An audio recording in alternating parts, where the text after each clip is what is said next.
porque si no, no quepo. Tenemos a Alejandro Rosas hoy así. Grito ensordecedor. Además, mira, mi camiseta nueva de Soy Escritor. O sea, tenemos presupuesto para decanes. Exacto. Se te ve padrísima, Ale. Si hoy amanecieron sintiendo que algo les faltaba, les hacía falta su camiseta de Té de Querer, promocionada por el señor Alejandro Rosas. Exactamente. Así miren, es. Aquí, ahí se ve perfecto. Soy escritor de Té de Querer. Qué bonito, se te ves guapísimo. Qué bueno que viniste a visitarnos, ya te extrañábamos. Sí, ya hace un rato que no nos veíamos, ¿no? Sí, y a mediodía. Bueno, hemos chupado juntos, pero eso no se ve. Pero no en vivo. No en vivo, No en vivo. No, O sea, en vivo nosotros sí. No con justificación. Qué bueno que en vivo no.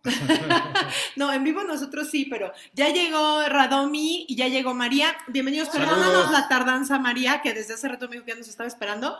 Tuvimos ahí algunos problemas técnicos. El principal, y voy a confesarlo, se supone que después de aquí nos vamos a ir a una cantina que es muy buena en martes, de frijoles charros y torta de pierna con tocino. Entonces yo ya estaba feliz, estacionado en esa cantina porque creí que lo íbamos a hacer desde ahí. Y así de, ya estoy en la cantina. No, es el Té de Querer. Y entonces me tardé otros 10, 12 minutos en llegar hasta acá. Bueno, pero ahorita vamos. Ahí sí, ¿sabes qué pasa? Que como ya eres de la casa, somos unas groseras. Generalmente mandamos invitación antes a nuestros invitados, así de, te esperamos a tal hora, en tal dirección. Nah, conmigo me sentiría mal si lo hicieran. Tú prácticamente eres... Exacto, ya eres de la familia, somos entonces, sí, que llegue. Que llegue. No, imagínate mandarle la dirección. No. Sería grosero. Sí, claro. Incluso sería grosero. Qué bueno que estés aquí. Estamos muy contentas porque aparte empieza la época de ferias y sabemos que estás bien ocupado y que va a ser muy difícil ya tenerte de aquí a diciembre. No, la época de ferias el primer semestre termina ahorita ya en 2 meses. ¿Ya fuiste a minería?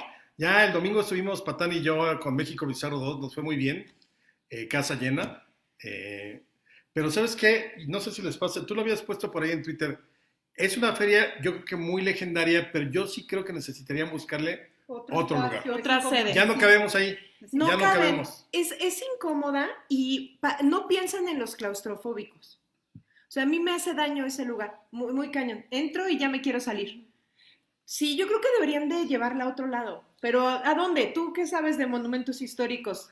Con pico y sin pico. No, pero sabes que, por ejemplo, deberían copiar lo que hace el modelo de la Feria de la Ciudad de México en el Zócalo, es buenísima. Ajá. Porque pues, es espacio abierto, las carpas son grandes, hay ventilación.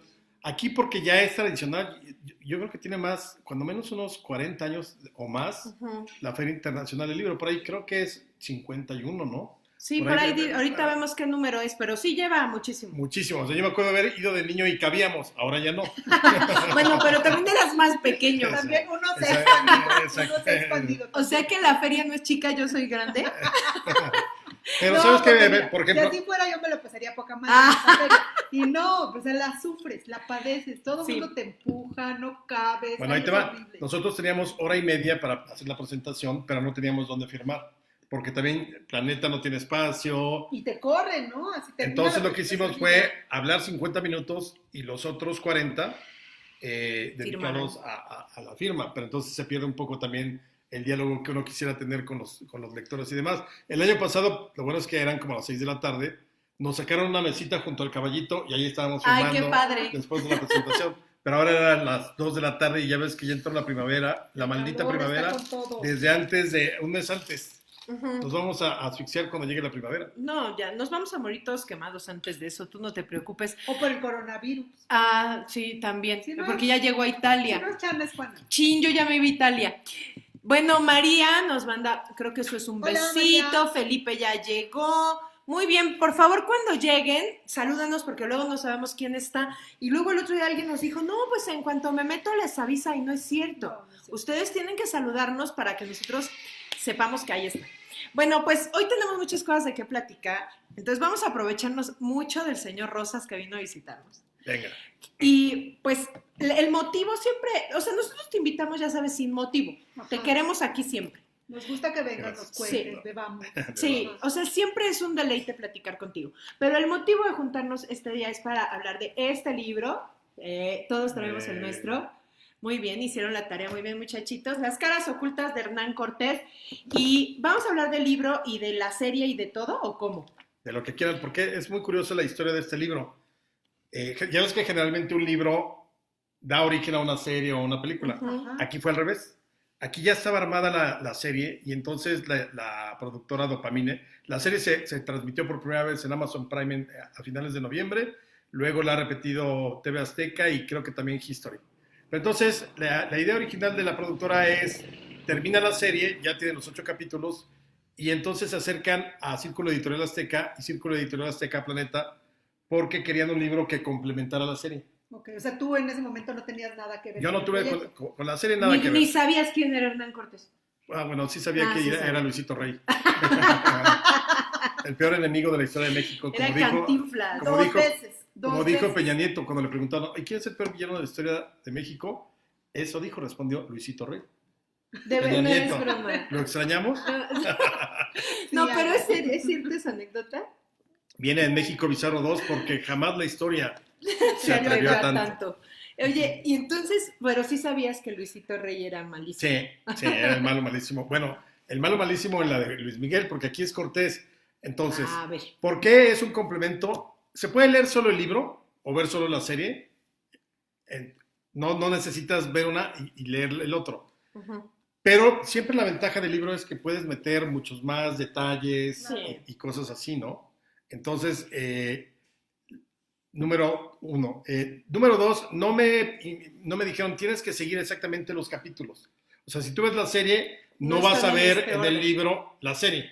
Uh-huh. Sino, yo dije, a ver, lo hago con todo gusto, pero yo cuento, desde luego, en el periodo de tiempo en el que se desenvuelve la serie, que es desde que Cortés es joven hasta La Noche Triste, es lo mismo que van a encontrar aquí en el periodo, pero contado de una manera totalmente distinta. Es divulgación, no es novela, porque también, por como está contado por la narrativa, por momentos parecería que es una novela histórica y no, es divulgación histórica. Todos los datos aquí contenidos son ciertos, entonces, para que no se vayan con la finta de, es que es una novela, no.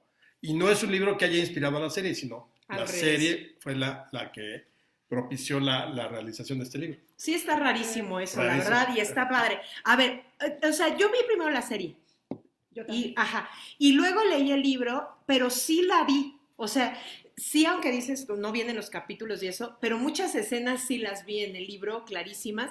Y no hubo ahí un problema, pienso, porque Hernán Cortés es un personaje muy polémico, y ahorita vamos a platicar un poco de la visión, pero no hubo un problema de visión, de perspectiva, porque la serie, muy histórica, muy con datos reales, pues uno cuenta la historia desde donde uno quiere y tiene su tendencia, claro, ¿no? Ellos quieren, o por lo menos así parece, pues limpiar un poco la imagen del tipo que nos han presentado como el gran villano de la historia, como el malvado que, ¿no? Los malvados que violaron y mataron y Y la serie nos da una cara, por eso supongo que las caras, ¿no? Nos da una mirada diferente a la historia de Cortés, una mirada muy diferente a la historia de la Malinche, a lo que estamos acostumbrados a leer o a ver en estas versiones.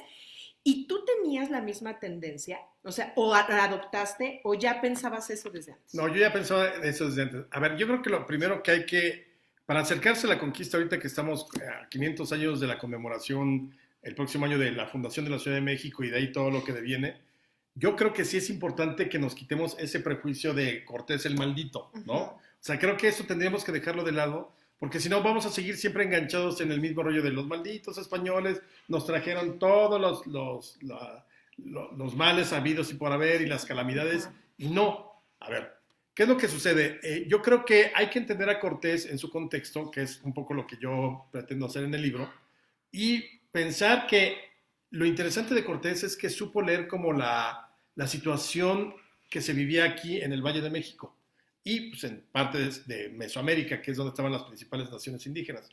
¿Qué supo leer? Que se odiaban, que los tlaxcaltecas odiaban a los mexicas a morir, que casi todos los pueblos estaban hartos de los aztecas como nosotros del PRI en el 2000.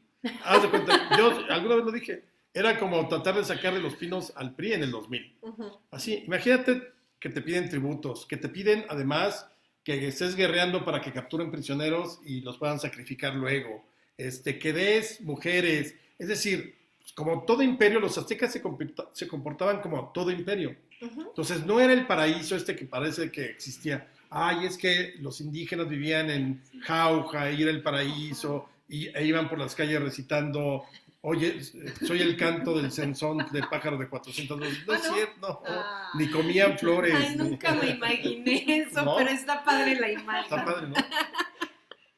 Ajá. Entonces, todo eso no era el México prehispánico.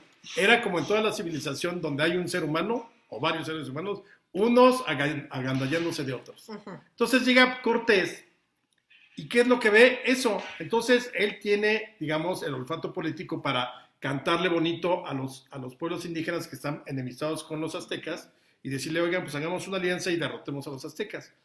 De otro modo es impensable la conquista, sí. Porque, por ejemplo, el 8 de noviembre de 1521, cuando llegan a México Tenochtitlan, de 1519, cuando se encuentran Moctezuma con Cortés, solo llegan, ¿cuántos españoles habrá hecho? Ay, no sé, poquitos, 100. No, 300. Ah, bueno. Pues no son tan poquitos. No, sí son. A ver. Para acabar pero pensando que tienen armas y eso. Ah, bueno, esa es la otra. Y caballos. Ajá. Pero ya para eso. Perros. Y perros. Sí. No, a ver, eran 300, ¿cuánto que tuvieran 300 perros? Y 300 caballos y 300 armas. A ver, por ejemplo, el arcabuz, que era el rifle con el que disparaban los españoles, ¿sabes cuántos minutos se llevaba en cargar una bala de otra? Ah, también tengo que contestar. No, 3. 12. Ay, chino. Entonces, imagínate, estás en la batalla contra los mexicas y espérenme tantito, voy a cargar mi rifle, ¿no? Y le echaban y le picaban, sí. Permíteme. Exacto, eran de espérame no tantito. No me mates. Entonces, ya para cuando llega Cortés... Y aparte los mexicas sí eran salvajones, ¿no? Eran muy buenos guerreros. Sí. Yo no diría que salvajes, sino eran buenos para los guamazos. Absolutamente. Uh-huh. Y también muy típico que no eran de los guerreros que remataban, porque era mejor llevarse a los prisioneros para luego sacrificarlos. Claro. Entonces, yo creo que también ahí estuvo un poco el error estratégico de los mexicas, porque los españoles, pues sí los mataban cuando combatían, y entonces nosotros, no, espérate, vamos a tratar de agarrarlo para llevarlo al templo. O sea, sí se pone difícil. Por manchaditos les pasaban las cosas que les pasaban. Sí. ¿Cómo no tuve un maestro como Alejandro en la escuela? O sea, imagínate todo lo que no aprendí por culpa de que no fuiste mi maestro. Nos romantizaron a los aztecas de la manera más vil. Entonces, haz de cuenta, tú dices las armas de fuego. Yo creo que el primer encuentro que los indígenas vieron a los españoles sí se han de haber asustado. O sea, no había embarcaciones como los barcos españoles, desde luego no conocían las armas de fuego, no conocían a los perros ni a los caballos. Pero después de la primera batalla se dieron cuenta que a caballos, perros y hombres los podías atravesar con sus lanzas, ¿no? O sea, y que sangraban igual y que se podían comer. Sí, porque inicialmente creían que eran dioses, ¿no? Exacto, pero muy inicialmente. Está bien padre detenernos un poco aquí, porque me parece que esa es la parte más romantizada de lo que nos enseñaron en la escuela y que tumban con esta nueva versión, ¿no?, de los hechos. Que es que a mí en la escuela me enseñaron que la conquista se pudo dar gracias a que los aztecas pensaron que eran dioses. Y porque estaban barbados, porque tenían caballos, porque la chingada. Ajá. Y entonces esa era la justificación que nos daban en la escuela para explicarnos que 300, que yo no sabía que eran 300, pero voy a hacer como que sí sabía, pudieron con todos los Pues no fue tu culpa, fue culpa de la escuela. Del maestro, no me enseñó que eran 300. Uh-huh. Y ahora, cuando vemos esta versión, aquí no nos cuentan esa parte romántica. O sea, sí nos dicen, obviamente eran diferentes. Cuando los vieron, sí les llamó la atención, sí pensaron en Quetzalcóatl. En una primera instancia, sí. Pero rápido se acabó eso. Sí, porque luego combatieron, es decir, no tanto los mexicas. Por ejemplo, en la expedición de Cortés que sale en febrero de 1519 de Cuba, un mes después se está peleando con un cacique en Tabasco, en la batalla de Centla, que es donde le van a regalar 20 mujeres. El cacique, en símbolo digamos, de respeto a Cortés después de su derrota, le regala 20 mujeres entre las que va a ir Marina, pero ahorita regresamos ahí. Uh-huh. Pero ahí ya sabían que se podían morir los españoles, que se podían matar a los caballos, y que las armas de fuego sí eran de cuidado, pero que no eran tampoco mortíferas. O no era algo que podía... ¿no? Sí, claro, si te ponías enfrente, pues evidentemente eran muy mortíferas. Pero no eran tantas como para haber hecho mella en eso, ¿no? Entonces, por ejemplo, ya cuando se encuentran Cortés y Moctezuma, son 300 españoles. Habían llegado más o menos con 600, pero Cortés fue dejando en distintos lugares españoles, en Veracruz, uh-huh, una guarnición y así. Ya con 300 españoles entras a una ciudad de 150,000 habitantes, de los cuales, ¿qué te gusta? 100,000 son guerreros así súper, el guerrero águila, el guerrero tigre, etcétera. O sea, pues eran los amos y señores de la región. Y lo único es que sí, los aztecas venían con 10,000 aliados tlaxcaltecas. Además, había gente que no le tenía miedo a la muerte, ¿no? Porque creía que se morían y se iban a unirse con sus dioses, a diferencia de los españoles. O sea, digamos que sí, la concepción de la muerte era totalmente distinta en términos de los pueblos indígenas. Pero entonces, imagínate, llegas tú a Tenochtitlán con 300 españoles, no hubieras podido hacer nada, ni siquiera con los 10,000 aliados indígenas que ya llevabas en ese momento. Entonces, llegas a Tenochtitlán, te recibe Moctezuma se azora al ver a Cortés, y durante 8 meses están habitando los españoles, junto con los mexicas, junto con los tlaxcaltecas, en el centro de la Ciudad de México, hoy, donde estaba hoy Monte de Piedad. Ahí estaba el Palacio de Axayácatl, que fue donde hospedaron a Cortés, a sus hombres y a los tlaxcaltecas. Que en la serie tenemos que aceptar que está maravillosamente representado, ¿no? Todo eso. A mí me impresionó mucho. La primera escena donde se suben y ven todo el paseo, sí, ¿cómo claro, se llama? De los muertos, es impresionante. A mí los colores, ¿no? Porque los ves Esa es la otra, claro. o tú vas a las pirámides, pero no puedes alcanzar a ver los tonos reales y es maravilloso verlo. Y verlo lleno de gente. Jade, por ejemplo, ¿no? Y hay una escena muy padre donde al pie del templo mayor está la Coyolxauhqui, que es esta diosa desmembrada, la hermana de Huitzilopochtli, y que, ¿te acuerdas? ¿O se acuerdan que la tuvimos en la moneda de 50 pesos? Sí, claro, era una monedota. Sí, era una monedota, sí. Y está desmembrada porque Huitzilopochtli la avienta desde el cerro de Coatepec porque Coyolxauhqui quería matar a su madre Coatlicue, porque estaba celosa de que hubiera tenido un hijo más que era Huitzilopochtli. Entonces, en esas cosas raras de las mitologías... O sea, no estamos muy lejos de Zeus y esas cosas. No, es muy chistoso el mito, fíjate, ahí te va. Estaba Coatlicue, ¿no? Feliz en el cerro de Coatepec, la madre de los dioses, jajaja, jojojo, y tenía 400 hijos. Pobre mujer. No puede estar feliz nadie con 400 hijos, qué mito tan falso. Que eran los surianos. Pues estaba feliz, pero por eso se le ve los senos caídos en la representación. Sí, imagínate, 400 está cañón, ¿no? Sí, entonces, bueno, tiene 400 hijos y tiene una hija que es muy caprichosa, que es Coyolxauhqui. La típica de, ay, mijita, haz esto, no, mamá, soy diosa, ¿no? Entonces dicen que un día, pero además típico, o sea, pues, ¿cómo oculto mi embarazo? Entonces, típico. Después de 400 no puedes ocultar bueno, sí, nada. O sea... Se supone que estaba barriendo porque era como algo muy común barrer los templos. De hecho, cuando a Moctezuma le dice que es joven, le dicen, vas a ser rey, emperador, Tlatoani, estaba barriendo el templo mayor. Qué cosas tan raras, la tentación, ¿no? De barrer. Yo creo que desde ahí viene la idea. Por eso no hay que quedarse en su casa. Por eso yo creo que desde ahí viene la idea de la secretaria Irmeréndira Sandoval de la tentación de lavar y planchar y todo. Sí, claro. La tentación. Bueno, entonces, que yo no. Una que es humano. Estaba Coatlicue y de pronto está barriendo. ¿Y cae una pluma del cielo? No, espérate, pero sí debe haber una explicación de por qué barren. Eso hay que buscarlo. Ajá, bueno. Ahora hay que buscarlo, Okay. pero sí es interesante. Entonces cae una pluma del cielo y entonces la agarra y se la pone entre los senos y queda embarazada. Yo no sabía que se podía. Ay, es igualito a Jesús y María. O sea, ahí es el bueno, ángel. ahí están todas las mitologías. Bueno, y entonces, ¿qué pasa? Queda embarazada y está esperando a su hijo hombre, que es Huitzilopochtli. Entonces, obviamente, pues la adolescente insufrible que es Coyolxauhqui dice, no, ¿cómo voy a dejar de ser la consentida? Y entonces, ¿cómo soluciona esta crisis familiar? Va con sus hermanos y dice, vamos a matar a mi madre. Claro, pues es lógico. Claro. Problemas de familia se arreglan fácilmente, ¿no? Es agua, aunque no lo crean, no es vodka. Pidió agua.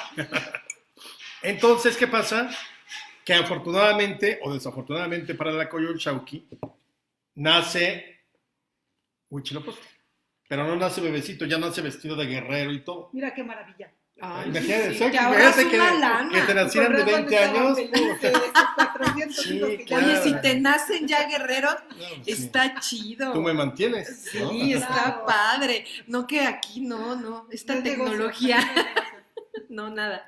Mira, Ana Rincón Gallardo. Qué bueno que vamos, me dices. Mira, Polo Peña dice, hola, buenas tardes, godineando desde la colonia Nápoles. Hola, Polo. Hola, Polo, te queremos, te extrañamos. Dice Polo que va a venir mañana. Pero que te A mí gustó la serie, el libro lo devoré. Mira, guste más que cuéntanos por qué. Anda, mándanos otro mensaje y cuéntanos qué es lo que no te gustó, porque si hay algunas cosas que podemos platicar ahorita. Bueno, pero nada más para terminar con lo de Coyoshauki. Entonces, ya una vez que está este complot, nace Huitzilopochtli y entonces, pues para arreglar a la familia, mata a sus hermanos que se convierten en estrellas. Y luego agarra a Coyolxauhqui y para que no fuera otra vez rebelde, pues la avienta desde el cerro de Coatepec y por eso está toda desmembrada y es la luna. Ay, qué bonito. Qué y entonces ya se queda, por eso es preciosa esa leyenda. Coyolxauhqui tenía mamitis, Huitzilopochtli tenía mamitis porque se quedó solo con su mamá. O sea, desde su mamá ahí no lo viene regañó, la tradición mexicana. Miren, para que no se sientan diferentes. Papina dice saludos, Mosqui, Marley y Alejandro. Hola, Papina. Hola, Papina. Aglaé nos está viendo. Elena dice 20 mujeres y 40 chichis. Eso sí lo aprendí en la escuela, jajaja, pero nada más. Ay, qué precioso. Aglaé dice saludos, los te quiero mucho. Nosotras también a ti. Chema lo está viendo y Fernando dice ya llegué. Ay, pues qué bueno que están todos aquí. Estamos Chema hablando. ¿Está por ahí? Sí, ya Córrele llegó. a la cobachita. Sí, nos vemos ahí en una hora, Chema, de veras, escríbeme, mira.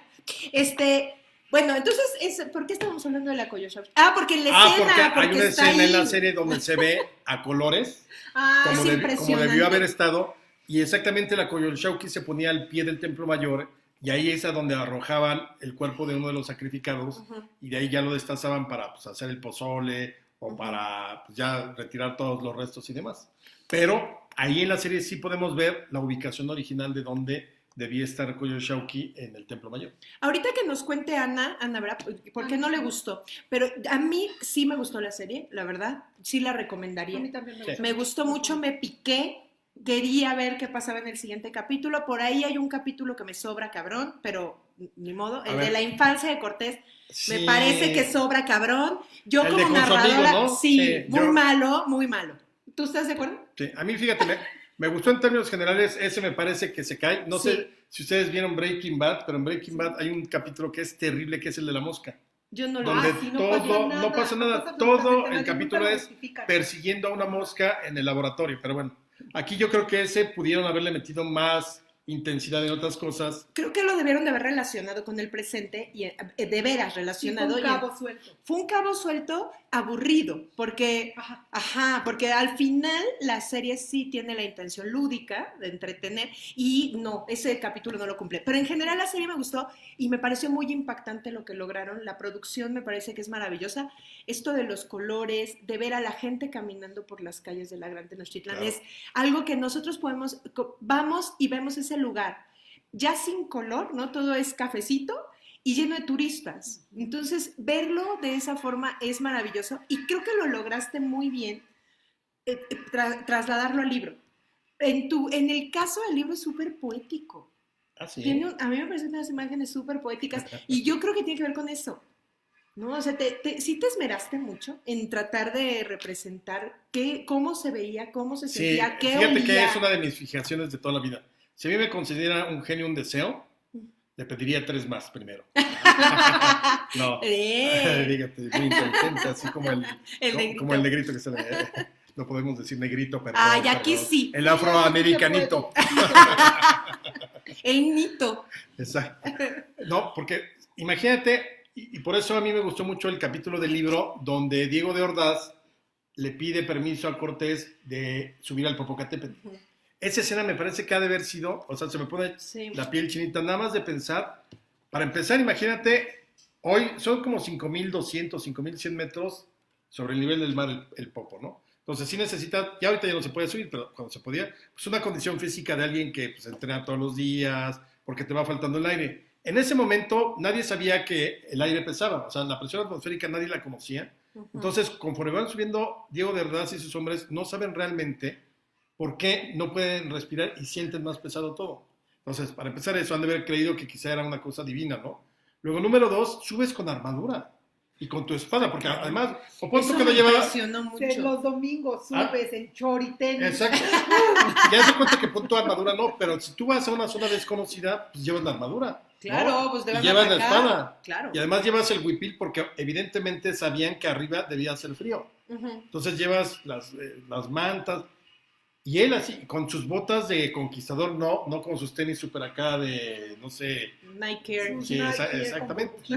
Entonces, llega, es el primer hombre en la historia de la humanidad que llega, que sube hasta la cúspide del Popo, Diego de Ordaz. Eso a mí no me lo enseñaron en la escuela y me parece un dato importantísimo. El primero, y es el primer ser humano que ve, más bien, el primer europeo que ve Tenochtitlán desde lo alto.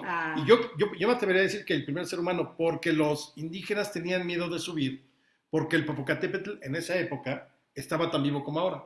Entonces les tocaron muchas fumarolas y explosiones breves y todo, y eso lo cuenta Bernal Díaz del Castillo. Pero imagínate, este cuate, Diego de Ordaz, de pronto llega a la cima, que ya es la hazaña, pero en algún momento dado, caminando alrededor del cráter, de pronto ve la ciudad más transparente. Ahí sí, el Valle de México, la mujer dormida a un lado, el lago como un espejo, el cielo, imagínate, el más azul, no había manera de que estuviera contaminado. Pero es que mira, escúchalo, Bosqui. Eso me pasó todo el libro.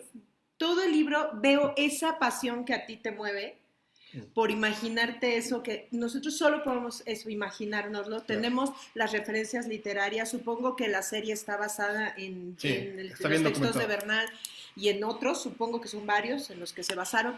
Pero eso solamente nos lo podemos imaginar. Y la forma en la que nos los describes, los colores, el ambiente, los olores, ¿no? Incluso las algarabías, ¿no? Que no nos podemos imaginar. Nosotros nada más nos enseñaron en esa época, a mí me dijeron, llegaron, los mataron a todos. Sí. Y toda esta parte bellísima de la fusión cultural se la saltaron. No le conviene. O sea, a alguien no le conviene que tengamos esta visión. ¿A quién o cómo? A la historia oficial del sistema político priista no le convenía. ¿Por qué? Porque el sistema político que surge de la revolución era absolutamente nacionalista, el nacionalismo revolucionario.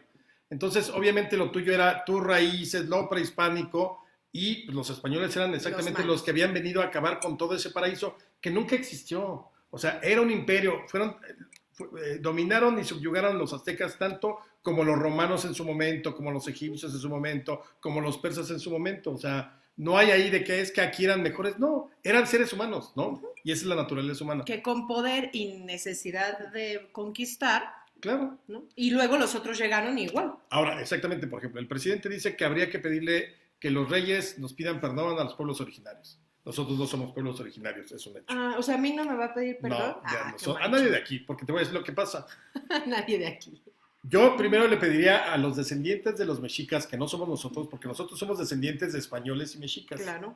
Pero si todavía hay por ahí algún pueblo indígena descendiente de los mexicas, tendrían que pedirle perdón a los pueblos originarios que habitaban el Valle de México. ¿Y existen? ¿Queda alguno? No sé, pero mi punto es ese, es decir, así como llegaron los españoles y emprendieron una serie de conquistas, los mexicas hicieron lo mismo. Los mexicas venían del norte, eran los bárbaros.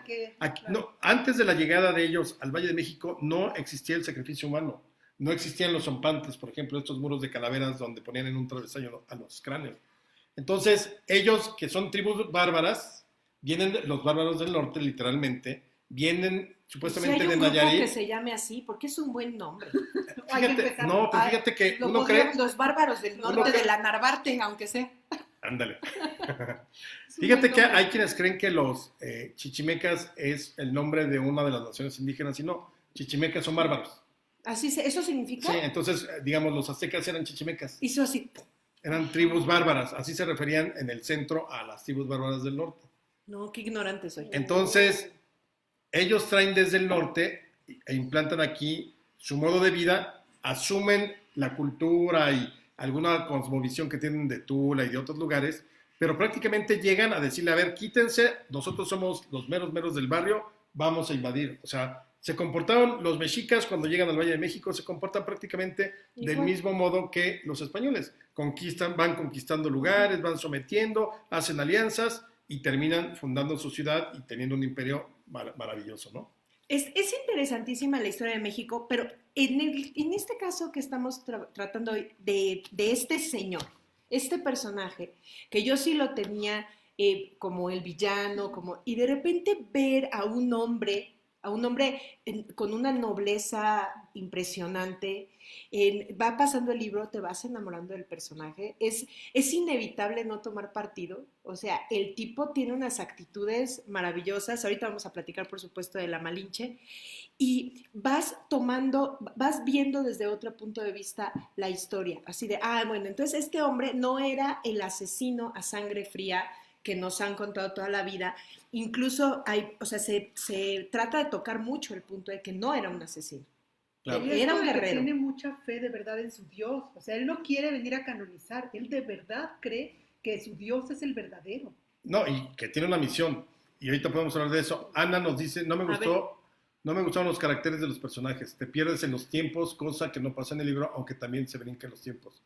Creo que si no ves la historia de la conquista y ves la serie, fíjate, Ana, que efectivamente yo creo que ahí sí hubo un abuso de Tenochtitlán 1519, España 1508, luego Tenochtitlán 1520, luego México, Distrito Federal, ¿no? O sea, casi. Yo creo que, y dices bien, o sea, si alguien no tiene como el mínimo, la misma idea de que fue, sí se puede perder en los tiempos. Los caracteres a mí no me parecieron tan mal, o sea, por ejemplo, alguna vez me preguntaron de por qué Cortés no se ve güero o más blanco. Es que, fíjense, y esto también nunca nos lo dicen, uno cree que prácticamente Cortés llega al aeropuerto de la Ciudad de México en Iberia en 1519, ¿no? Directo de España. No, Cortés llega a América en 1504. O sea, él ya estaba en América, había llegado a la Española era lo que hoy es Haití, República Dominicana. Allí estuvo hasta 1512, luego lo invitan a participar en la conquista de Cuba y desde 1512 hasta 1519 vive en Cuba. Ya no regresa para nada a España. Entonces tuve Playa del Carmen. Los europeos que han llegado ya son morenos, sí, muy morenos, güeros o lo que sea. Imagínate, en el momento en que Cortés decide lanzarse a la expedición, tiene 15 años en América. Conoce ya de pueblos indígenas, ya ha escuchado a las lenguas, ya sabe que hay sacrificios humanos. O sea, no era tampoco alguien que dijera, wow, se sorprendió de todo. No. Y sin embargo, nada de lo que él ve entre 1504 y 1519 va a ser lo que él vea ya una vez que entra a territorio que hoy es México. O sea, las grandes civilizaciones. Imagínate México Tenochtitlán. O sea, verdaderamente ha de haber sentido un escalofrío porque era una gran ciudad. Calles de agua, calles de tierra, el trazo perfecto, 3 calzadas que unían a tierra firme, diques que regulaban al lago para que no se inundara la ciudad, iluminada. Fíjate, había una cosa maravillosa que ahora desde luego ya no existe más que en los conciertos, los baños públicos.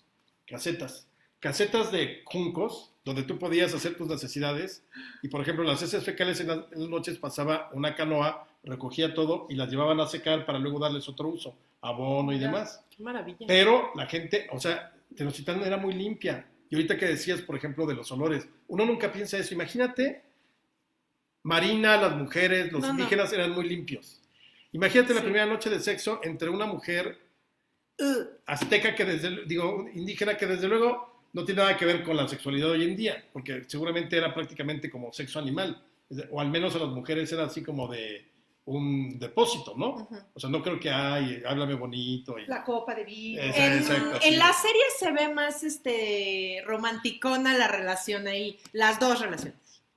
Sí. Sí, se ven así que sí se dicen cosas bonitas a luego. Si me vienes, si te vienes a contar. No, pero. Así se ve. Pero, ok, eso después de que ya se llevan. Pero imagínate esa noche. Lo baña. A ver. Marina en la serie, que es una escena maravillosa de la serie, lo baña. Yo no sé si sea cierto, pero claro, imagínate. A ver, quítate la armadura y llevas 3 meses con la armadura. Lo que ha de haber olido ese hombre. Pero qué bien, está muy bien manejado. Yo creo que lo bañó después de ya varios encuentros sexuales. No creo que lo bañara a la primera porque no había confianza.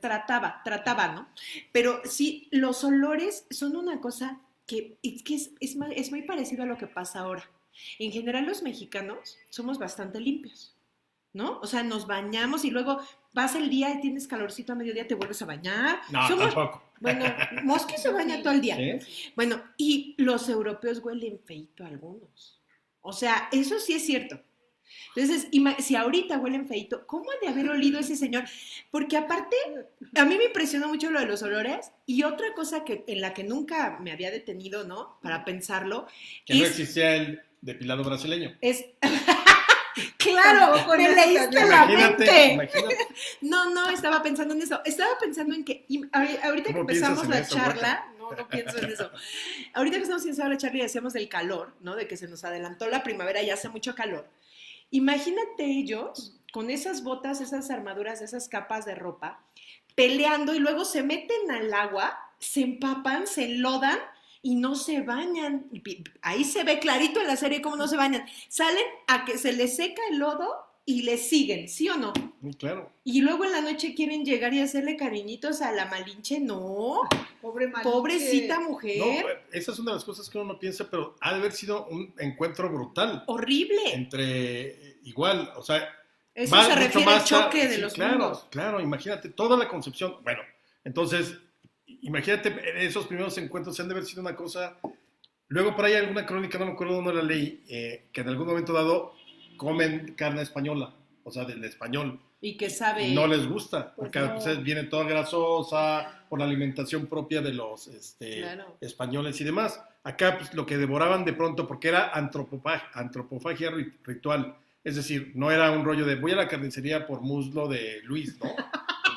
Solo cuando era una ceremonia especial se permitían utilizar parte del cuerpo. Antropofagia ritual es un concepto divino. Sí. Siniestro no. Yo ni siquiera diría, creo que es más siniestro lo que vemos hoy en día.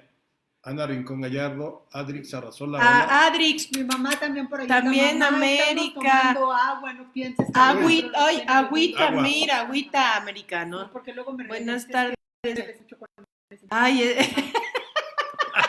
casi escupe. No es cierto, tomando agua, siempre es agua. Sí, siempre. Dice Ana, una duda, en la página 152 el encuentro empieza con la fecha Ana, 8 de noviembre. Esa es una súper errata que ahí mis editores debieron haberla visto, porque efectivamente el encuentro, como bien porque dice hace el rato título, también dijimos 1521. El encuentro empieza 19. con el 8 de noviembre de 1519, es una lástima porque sí. Es como decir que la quincena trágica, como dijo la primera dama. La quincena trágica. No, perdón, pero ese no es el tema. Ay, qué hermoso. Espérate, voy a ir a marcarlo. Yo digo que en este momento todos vayan a su libro. Página 152. Exacto. Le tachen en 1521 y le pongan 1519. Te presto mi pluma para que corrijas tu autolibro. Exacto. Muy bien. Arturo, bienvenido, qué bueno que ya llegaste. Bueno, todas las preguntas que tengan para Alejandro tienen 20 minutos para hacerlas. Oye, ¿a qué hora vamos a empezar a hablar de la Malinche? Ahí te va. Mira, yo creo que Marina, su nombre es Malitzin, ¿no? O Malinali. Ya le ponen Marina bautizada. Sí, las bautizan a todas, ¿no? Exactamente. Les ponen un nombre católico. Que sea, ¿como para poder pronunciarlo más fácilmente o...? No, porque ¿sabes qué? Tienen que tener nombres católicos, ¿no? Sí, y además, haz de cuenta, cuando a Cortés le dan permiso de venir a hacer su exploración, el gobernador de Cuba, que es Diego Velázquez, le dice, oye, pues puedes ir y aquí están tus instrucciones. Uh-huh. La instrucción era que nada más tenía que recorrer toda la costa de lo que hoy es el Golfo de México, desde Yucatán. Ahí es donde encuentra, por ejemplo, en Cozumel a Jerónimo de Aguilar, este español que había naufragado hacía años y que lo recoge, y es su primer traductor. Entonces va recorriendo todas las instrucciones decían, solo la costa, no te bajes para nada, bueno, bájate a la orilla, pero no puedes meterte. Obviamente Cortés pensaba meterse. Entonces, hay muchas instrucciones, hay una muy bonita por ahí donde le dice, y viene en el libro, no me acuerdo en qué parte, donde le dice Diego Velázquez, entre las instrucciones, que por favor, a ver si encuentra amazonas y monstruos. Ah, qué bonito. O sea, para poder confirmar si existen o no, imagínate. Está padrísimo. Está padre esa parte, ¿no? Padrísimo. Y le prohíbe absolutamente a todos los españoles que no pueden tomar o tener relaciones con ninguna mujer que sea indígena, por si no está bautizada. Ah, mira. Entonces ahí va con jiribilla, las bautizan para... Ya me cayó el 20. Ya entendimos todo. Ajá. Y casi todo el mundo lleva a su pareja, no era un rollo de no, a ver, desde luego en un proceso de conquista hay muchos abusos, hay muerte, hay sangre, hay destrucción. Sí violaron y mataron. Pero en esta primera etapa no es así. ¿Por qué en esta primera etapa? Porque Cortés es muy cuidadoso de que no haya excesos. Uh-huh. Y de hecho tú te das cuenta desde que llega, él llega en 1519, en abril, y ahí funda Veracruz. Y luego va a pasar pues, todo ese año, de 1519 hasta noviembre, que es cuando llega a Tenochtitlán y se encuentra con Moctezuma. Y de ahí se va a ir hasta el 30 de junio, Es decir, de abril de 1519 al 30 de junio de 1520, hay 2 momentos muy sanguinarios y todo lo demás se desenvuelve con cierta normalidad, con cierta diferencia entre indígenas y españoles. ¿Cuáles son esos 2 momentos? Uno es la matanza de Cholula, pero ahí, aplicando la mexicanísima frase de o madrugas o te madrugan, ¿no? Porque ahí él recibe información de que le iban a poner una emboscada para destruirlo y para matarlo. Eso incluso Marina lo llegó a escuchar.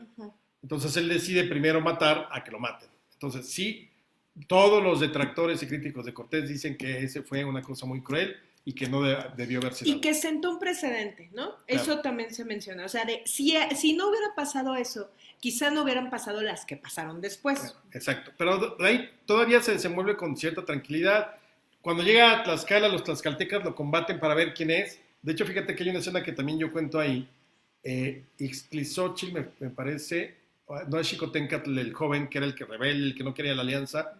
Una de las batallas, nada más, la intención es matar a un caballo y cortarle la cabeza para llevarlo ante los señores de Tlaxcala y que vean que los pinches caballos son animales y se mueren. Y lo hace y lo logra. Pero fuera de ahí los tlaxcaltecas decidieron combatirlos para saber de qué lado mascaba la iguana hasta que finalmente hacen la alianza. Pero fuera de ahí, todos los meses siguientes, hasta la matanza del Templo Mayor, todo transcurrió en cierta convivencia o coexistencia.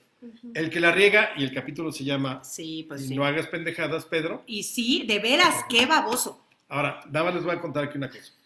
Todos lo odiamos. Nuestra querida amiga, la doctora Úrsula Camba, yo le pregunté, pendejo no existía como insulto ahora, en esa época.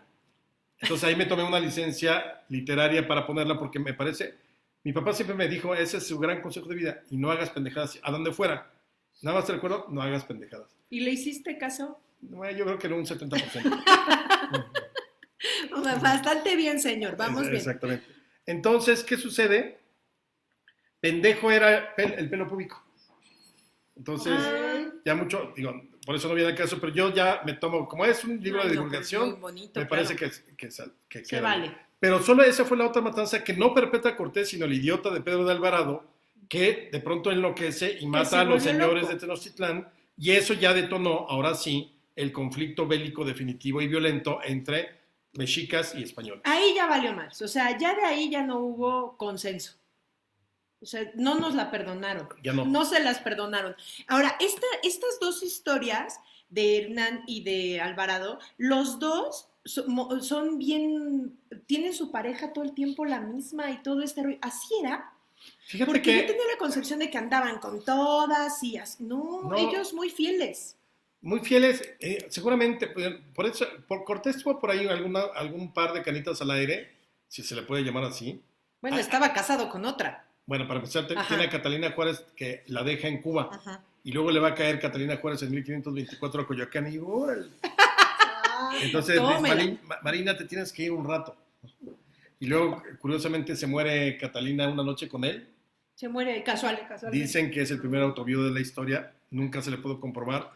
Feminicidios desde siempre. Sí, fíjate. O sea, pero bueno, Marina Rezano. Marina es una mujer muy inteligente que no tiene que ver con el feminismo, porque si ahora la quieren poner como, ya desde entonces, no. A ver, no empecemos. ¿Qué hace Marina no. en ese momento? Bueno, la regalan entre esas 20 mujeres, pero ya ella había sido regalada, tenía 15 años, y ya la habían regalado 3 o 4 veces, o sea, había rodado de acá para allá. Y aparte estos cuates que la regalan al final, se la dan a Cortés, tampoco habían sido muy buenos con ella, porque... Era esclava. Pues sí. Además, la diferencia es que había sido cacique, hija de caciques.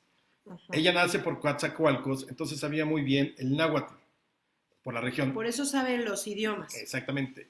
Entonces, ¿idiomas se llamaban o cómo se llaman? Lenguas. No son idiomas. Lenguas, dialectos, lenguas, sí. Entonces, ¿qué sucede?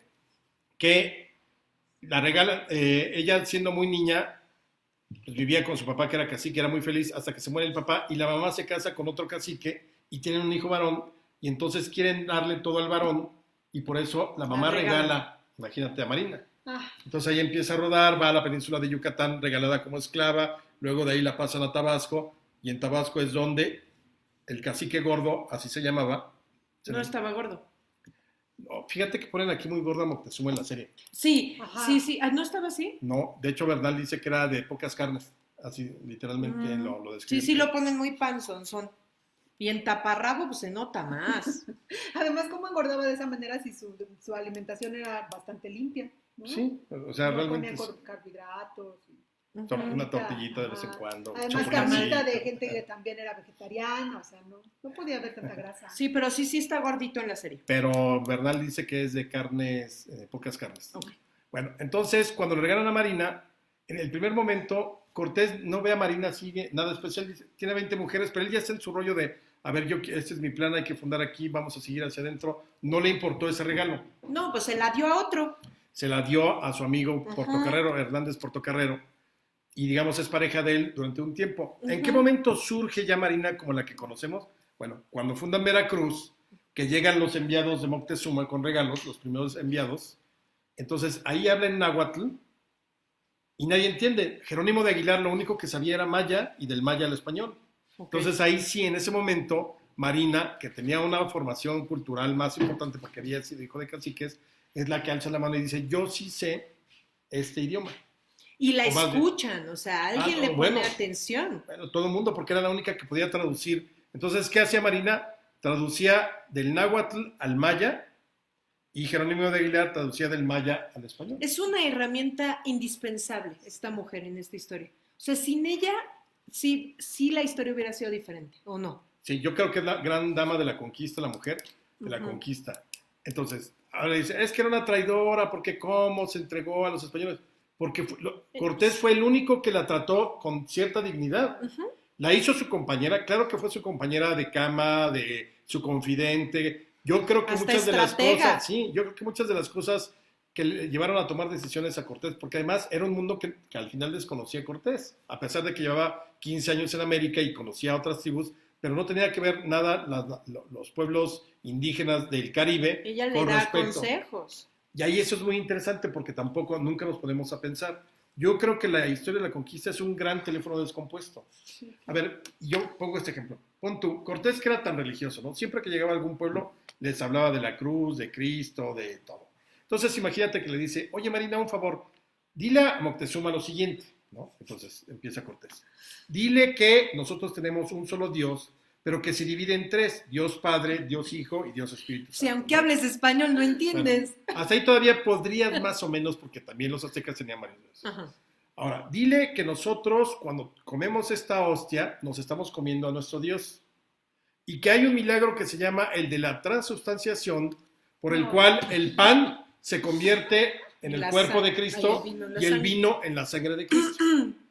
Ahora, díselo tú. Entonces, imagínate, Marina, por más inteligente que fuera la mujer, no tenía la concepción del mundo hispánico ni de los dogmas de la religión. Entonces, ¿qué decía? Oye, Moctezuma, este es su Dios, así que, y es poderoso. Y te chingas. Hazle caso, ¿no? Entonces, yo sí creo que ahí se podría hacer una novela interesante con un teléfono descompuesto. Ay, deberíamos de escribir ese libro. ¿Cuántas cosas? Deberías aventártelo. Ay, sí, por favor. Pero ya tengo el de Tata, ya tengo dientes. Bueno, pero también puedes hacer el otro, o sea, no sobra. Pero entonces imagínate, realmente lo que se traducía, porque por más que, ya después Marina ya podía hablar en castellano con Cortés, pero de todas maneras nunca podían haber entendido perfectamente. Pues, cuando llegas tú a otro país, todo lo que, incluso ni siquiera a otro país, tú vas a Monterrey o a Guadalajara o a Mérida o a Chiapas y tienen visiones distintas. Sí, desde luego nos unen ciertas cosas, pero tienen visiones distintas de muchas cosas, ¿no? No es el idioma, ¿no? Es todo. Entonces ella a lo mejor entendía el idioma, pero de ahí a entender el pensamiento o la forma de estructurar el pensamiento y la fe. Qué difícil entender la fe, porque aparte el otro pues llevaba años, había crecido en esa fe, pero ella había crecido en muchas fe, ¿no? O sea, ella ya tenía como una mezcolanza de religiones. Ahora, imagínate, de pronto tú te tienes que comer a tu Dios cuando generalmente lo que hacías era sacrificar a gente otros para los dioses, ¿no? Y todo ese tipo de cosas. Por ejemplo, no sé si Marina ya conocía el Zompantli, quizá lo vio antes de llegar a Tenochtitlán, pero el Zompantli lo utilizaban los aztecas como para cuando llegaban los visitantes a Tenochtitlán se aterrorizaran. Imagínate, ves un muro de calaveras. Sí, te va a pasar esto. Era un abaco. O sea, se parece mucho al Cristo clavado, ¿no? De las iglesias. ¿No lo harán para espantarte? O sea, digo, podría ser. O sea, igual y no pecas tanto porque te da miedo. Acá, imagínate, pues, que acaban de encontrar en el Templo Mayor, el chompante es increíble, porque ahí está la prueba de que, no porque se dudara, sino porque está padrísimo que de pronto hayas encontrado algo que solo se habló de ello en el siglo XVI, ¿no? En las crónicas de los primeros conquistadores. Entonces te digo, todos esos pequeños elementos yo los voy desarrollando porque sí te lleva a pensar, o sea, al final, por ejemplo, los mexicas eran muy, muy corteses. Entonces el típico de hoy de, estás en tu casa. Prácticamente eso le dice Moctezuma a Cortés el 8 de noviembre. Y entonces Cortés le escribe, yo no sé si ya con cierta malicia, cuando Cortés dice, pues muchas gracias, se lo toma en serio. Y entonces Cortés le escribe a Carlos V, no, pues es que ya me ofrecieron, esta es nuestra casa. Por eso tengan cuidado cuando andan diciendo eso, no vayan a hacer que se la crean como Cortés. Exactamente. Así es tu casa, bueno, mi maleta, no. Entonces yo creo que pues, desde luego es un choque de dos mundos, dos culturas, dos visiones totalmente de la muerte, de la vida, y al final lo que impera es naturaleza humana. ¿Por qué? Porque el gran conflicto ahí no es el de Cortés con los mexicas, es el de los tlaxcaltecas con los mexicas. Por ejemplo, yo ahora me pregunto, La Noche Triste. La Noche Triste es una batalla que además creo que está muy bien resuelta en el libro. Creo que quedó padre. Modestia aparte. Se da súper. No, sí te quedó bien padre. Y siente yo creo que en la serie le faltó mayor dramatismo. También creo eso. Creo que le faltó, o sea, a mí me estorbó el capítulo y me faltó el drama de La Noche Triste, la derrota. Me faltó la sensación de derrota. Sí, claro. De un hombre, de ser ese guerrero incansable, ¿no? Estratega, brillantísimo, y de repente pierde así. Y ya, no. Ya regresaré, ¿no? Ajá, o sea, no, ¿y el dramón qué onda? Exactamente. Entonces, y el árbol y la chillada. Y todos los cronistas o la gente que estuvo ahí dice que fue una cosa brutal. Imagínate la noche, lloviendo, pero yo creo que lograron salir con vida muchos españoles. ¿Por qué? Porque ahí se enfrentaron, recuerden, La Noche Triste es la huida de los españoles que ya querían ser casi devorados por los aztecas después de la matanza del Templo Mayor, y entonces es cuando viene el conflicto se muere Moctezuma. Hay quienes dicen que por una pedrada, hay quienes dicen que lo apuñala Cortés. ¿Tú qué crees? Yo pongo los dos porque es muy difícil saber. No sé si lo mató por piedad. La pedrada es muy famosa, ¿no? La pedrada puede ser también factible, pero pues yo creo que son de las cosas que nunca nos podremos llevar o nunca podremos saber. Pero entonces deciden dejar Tenochtitlán porque si no, ahí van a morir. Los van a matar. Los tienen sitiados totalmente y entonces tienen más o menos como unos 2,000 soldados tlaxcaltecas con ellos. Y en ese momento son cerca de 1,200 españoles, porque habían llegado los de la expedición de Pánfilo de Narváez, a donde había ido Cortés por ellos a combatirlos, mientras Alvarado se quedaba cuidando Tenochtitlán y el muy burro. Exactamente. Entonces, imagínate esa noche. A ver, en total tienes 3,000 hombres saliendo por la calzada de Tacuba, o por la calle de Tacuba, la que va desde la catedral hasta Bellas Artes. Ahí esa fue la salida. Entonces, ¿cómo no puede ir a ver el árbol, eh? Claro, bueno, está en Popotla. Esa zona donde está en Popotla y que dicen que fue el árbol de la Noche Triste, nunca vamos a saber si fue ese, pero estaba lleno de ahuehuetes y es un hecho que sí lloró porque todo le había salido muy bien a Cortés desde el principio hasta que la regó Pedro de Alvarado, y en La Noche Triste sí perdió 3 o 4 hombres que quería mucho, pero yo creo que lloró sobre todo porque él pensaba que lo podía resolver de una manera pacífica, una colonización pacífica, un vasallaje de los mexicas. Y pues no, ya se volvió la guerra. Pero lo interesante es, yo me pregunto, ¿por qué salieron vivos tantos españoles?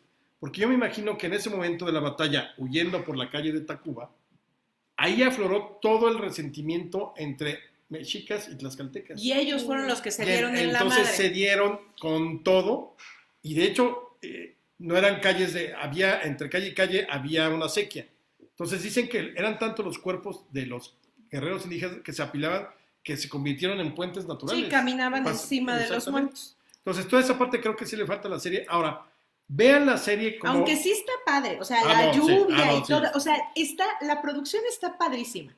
No es queja con la serie, a mí me encantó, pero creo que sí le falta poner el foco en determinados aspectos, porque no se trata de que llovía un chingo, perdieron el oro, porque sí, claro, se enfocan demasiado, creo, en la pérdida del oro. Yo no creo que Hernán Cortés haya llorado porque perdió el oro. No, porque además perdió el oro del rey, sí, eso lo sabemos, no perdió su oro. No, porque luego vimos las mansiones y todo eso. No, creo que el llanto tiene más que ver con esto, con fracasó en su intento por hacerlo por las buenas. Exactamente. O sea, se le cayó todo su plan que iba muy bien, funcionando muy bien. Y bueno, evidentemente, yo recomiendo ver la serie. ¿En qué sentido? Véanla como verían The Crown. Sí, está o como bien ven padre. Una película histórica. Por ejemplo, El Gladiador. Nunca en la historia de Roma un emperador bajó a pelearse con un gladiador. O sea, ser el emperador y pudo haber mandado a matar. Pero está padre la peli. Exacto. Pero entonces, ¿cuál es la naturaleza o el objetivo de una novela histórica, una serie histórica o una película histórica que despierte tu curiosidad e interés por tratar de conocer más? Uh-huh. Si lo logra, entonces ya pasas tú a leer la crónica, la biografía, el ensayo, la divulgación. Entonces se permiten cosas. Por ahí hay una escena, no sé si Cristóbal de Olid, que llega su esposa y la ve. Cristóbal es el amiguito con el que crece de sí. Creo que llega su esposa o su novia o su amante, uh-huh, y está unos días y luego la agarran prisionera a los aztecas, ajá, y la sacrifican. Uh-huh. Eso no sucedió, por ejemplo. Ese yo creo que es una escena para ponerle ahí dramatismo. Exactamente. Entonces, por ejemplo, cuando se supone que están atacando el palacio de Axayácatl, ya casi para la noche triste, según las crónicas eran decenas de miles. Y aquí se ven como 5. Sí, no se ven, ajá. Entonces, creo que son licencias que se permiten ahí, pero que no pasa absolutamente. No, claro, porque es una serie histórica, no es una clase de el Colegio de México de Historia. Sí, si fueran tan específicos, los aburridos. Exactamente, tienen que darle dramatismo. Hay que contar la historia de forma divertida. Ahora, sí me parece que el efecto es lo que es maravilloso.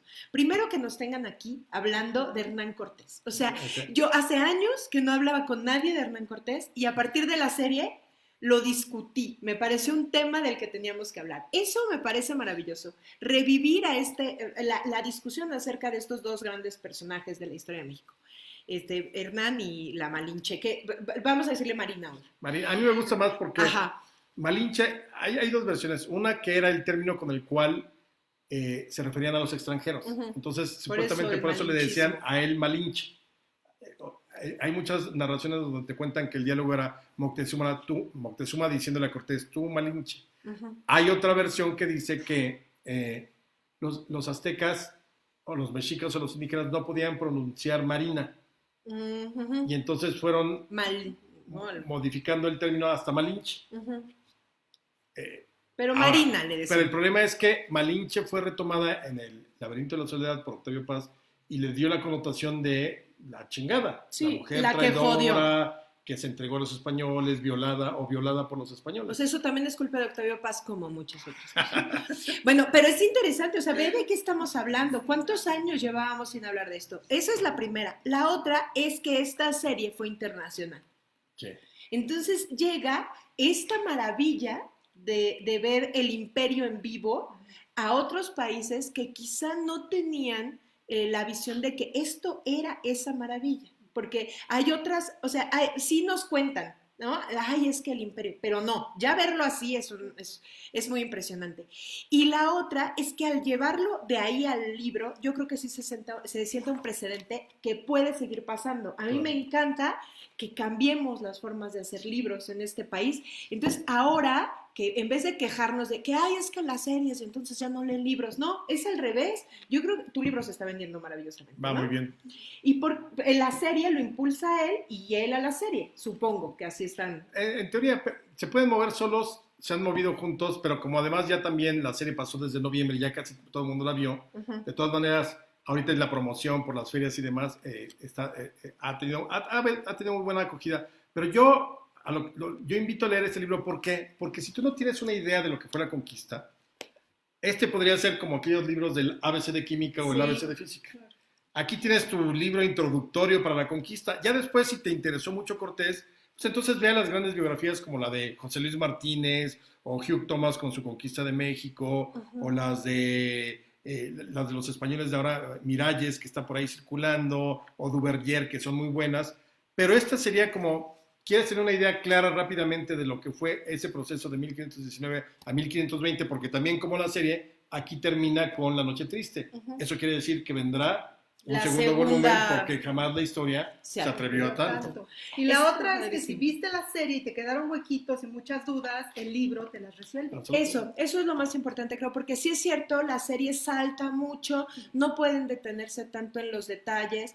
Aparte, qué bueno que no se detienen, porque me parece que está padrísimo que se detengan más en la parte visual. Sí, claro. Que eso es lo que no tenemos aquí. Exacto. Y luego rellenar los huequitos, y aparte es una forma muy entretenida de aprender historia, de acercarnos a temas que nos dan miedo, que aprendimos mal. Ajá. Entonces, yo disfruté mucho, mucho la serie, y después la verdad también disfruté mucho el libro, no porque estés aquí yo te quiera mucho, pero lo disfruté mucho, me entretuvo, es una gran historia. Es una gran historia. Epopeya. Sí. Y fíjate que allá tampoco Cortés, en España tampoco es así como reconocido como el gran, ¿no? Yo creo que le tocó jugar, como él sí se enamora, yo sí siento que se enamora de México desde el principio, o al menos de estas tierras, no sabía que se iba a llamar México, desde luego, pero yo creo que sí, porque ya desde antes de que termine todo este proceso, él está empezando a traer ganado y cultivos para, como que ya pensaba que quedarse aquí, que ya se veía viejito. Que ahora sí era un nuevo mundo. O sea, ahora sí, no lo que habían descubierto ahí de las islas y eso. Eso también dice aquí en algunas partes, a mí me transmitió, él tenía esperanza. Él puso en estas tierras mucha esperanza, incluso en su parte religiosa, sí, claro. ¿No? Esperanza de pasar la palabra de Dios, de hacer, o sea, de salvar a los que mataban gente y se iban a ir al infierno. Lo veía como un inicio, ¿no? Ajá. Claro. Está bien padre, Ale. La verdad, qué buena onda que se animaron primero a hacer la serie y luego que te buscaron a ti para hacer el libro. Sí, eso fue, qué fortuna. No tenía yo pensado escribir sobre Cortés, tenía algunos otros proyectos para el próximo año, pero así me llegó y pues, órale, vamos a darle. ¿Y ya te reunieron con Luisito Rey a hacer una presentación juntos? No. Pues debería. No me da miedo porque qué tal si se convierte en Luisito Rey. Coño, Miki. Está muy bien, pues ya nos vamos a ir, pero a ver quién más nos está saludando. Dice hello, está maravilloso el de hoy, supongo que el vivo. Alberto. No sé qué, el helado que se está comiendo. No, Alberto, qué bueno que estás aquí. Peter se ha unido. Hola, y Sergio Fernando, señor, buenas tardes. Pues ya nos vamos. Pero antes de irnos tenemos algunos anuncios. Primero, darte las gracias. Sí, como siempre. Siempre es una delicia y no les vamos a presumir que nosotros ahorita nos vamos a ir a comer con él. Y entonces, esto no se acaba. Vamos a ir a beber agua. Sí, vamos a tomar agua, man. Pero vamos a comer frijoles charros que le prometimos y nos va a firmar nuestros libros, porque hicimos la tarea, tenemos nuestro libro y lo leímos. Ajá. Y entonces estamos de veras muy contentas de que estés aquí. Ojalá que ahora, mucho. Sí, entre feria y feria vengas otra vez. Igual otra vez México Bizarro 2, hay que hablar con Julio y hacer un desmadre. Y ya hablando de desmadres, y ya que estás aquí vamos a aprovechar que tú jalas mucha gente, ¿verdad? Para que nos ayudes a hacer un anuncio. Ayer comenzamos en Té de Querer una campaña por los últimos acontecimientos que han sucedido en este país, que nos tienen a todos conmocionados y conmovidos. Queremos hacer algo desde nuestra trinchera y nosotras, Mosqui y yo, lo único que sabemos hacer es escribir y hacer libros. Entonces vamos a jugar desde ahí, vamos a escribir y hacer libros y desde ayer los estamos invitando a una campaña. Vayan a nuestras redes sociales para que vean el hashtag Te Quiero Viva, que es la intención de esta campaña es jugar en contra de la violencia desde el amor. Entonces, suban fotos, por favor, aquí están, ahorita les vamos a explicar para qué sirven las pulseritas. Suban fotos, los estamos invitando a usar el hashtag Te Quiero Viva en todas nuestras redes sociales y que pongan una foto con alguna o algunas mujeres a las que amen y quieran vivas, que no queremos, qué triste que tengamos que estar aquí para decirles que no queremos que nos violen y nos maten. ¡Qué horror! Ajá, pero bueno, para eso estamos también aquí. Y de eso se trata esta campaña, de subir fotos, suban fotos tomándole la mano. No tiene que ser su rostro, pueden ser también con sus hijos, con sus hermanas. Claro. ¿No? Ajá, es una campaña para hombres y mujeres, no es para mujeres. Hombres y mujeres queremos a nuestras mujeres vivas. Entonces, de eso se trata, usen el hashtag, suban sus fotos, esa es la primera parte de la campaña. La segunda parte son estas pulseritas que están viendo aquí, que se nos ven tan chulas de bonitas, y bueno, nosotros queremos hacer un libro, eso es lo que sabemos hacer. Entonces, vamos a hacer un libro con textos que traten la violencia de género, escritos por nuestras escritoras de Té de Querer, eso nos emociona mucho. También. Escritores y escritoras de Té de Querer. No son textos autobiográficos, pero muchas son historias inspiradas en la vida real, lo estamos armando. Y para fondear este libro y que el libro sea absolutamente gratuito, estamos dando estas pulseritas. O sea, nosotros se las damos gratis, ustedes nos dan los 200 pesos voluntariamente. Claro. ¿No? ¿Sí está bien eso? Sí, ajá, claro, porque la pulsera eso no te cuesta. La pulsera no te cuesta, exacto. Es gratuita a cambio de 200 pesos, exacto, que vamos a echar en un botecito que tenemos aquí atrás, ahorita les enseñamos, y vamos a juntar el dinero que necesitamos para imprimir el libro. El trabajo que se lleve el libro de ahí a estar, o sea, desde ahorita que lo estamos planeando hasta estar impreso, es gratuito. Van a regalar su trabajo editores, correctores y diseñadores. Escritores, por supuesto. Para que esos libros sean absolutamente gratuitos. La idea es sacar de inicio 300 libros y regalarlos entre nuestras personas cercanas. En la parte de atrás del librito van a traer unas páginas en blanco con unos renglones. Ustedes lo leen, lo firman de leído, como en el baño, yo estuve aquí, así, le firman de leído el librito y se lo regalan a un hombre o una mujer que quieran que lea estas historias, y vamos a hacer una prueba, a ver hasta dónde llegan los libros. Esa es la intención. Entonces, la campaña empezó ayer y nos está yendo muy bien. A ver, trae el botecito. Y aquí está el botecito, porque Alejandro ya tiene su pulsera, y entonces... Aquí está el botecito, miren cómo se han puesto guapos. Esto es solo de ayer. De nuestros alumnos de lunes que se pusieron guapos. Se pusieron guapísimos y ahí está testimonio de que Alejandro se está poniendo guapo. La pulsera fue gratis, quedó claro, ¿no? Sí. A ver, un Hidalgo y un Morelos. No, hombre, más valioso. Gracias, Ale. Muchas gracias. Y bueno, los invitamos a todos a participar. Ahorita las pulseras solo están a la venta en Té de Querer, pero al rato les vamos a dar noticias de ver en dónde más podemos en dónde van a estar. Que puedan ir por ellas todos los días. Ajá, y van a lograr que salga un libro lleno de historias maravillosas, lleno de historias horribles y maravillosas. Vamos a contar historias de violencia para que estas no se repitan. De eso se trata el libro. Y darle voz a esas mujeres que no la pueden usar, ya sea porque no tienen los recursos o porque, voy a decir algo horrible, ya están muertas. Uh-huh. Nosotros que podemos, vamos a darle voz. Y este es un proyecto que nos tiene muy, muy emocionadas. Llevamos 24 horas ya llevándolo a cabo y yo ya lloré como 10 veces de ayer a hoy con las historias que nos han compartido, con las fotografías que nos han compartido y que la gente está tan dispuesta a ayudar.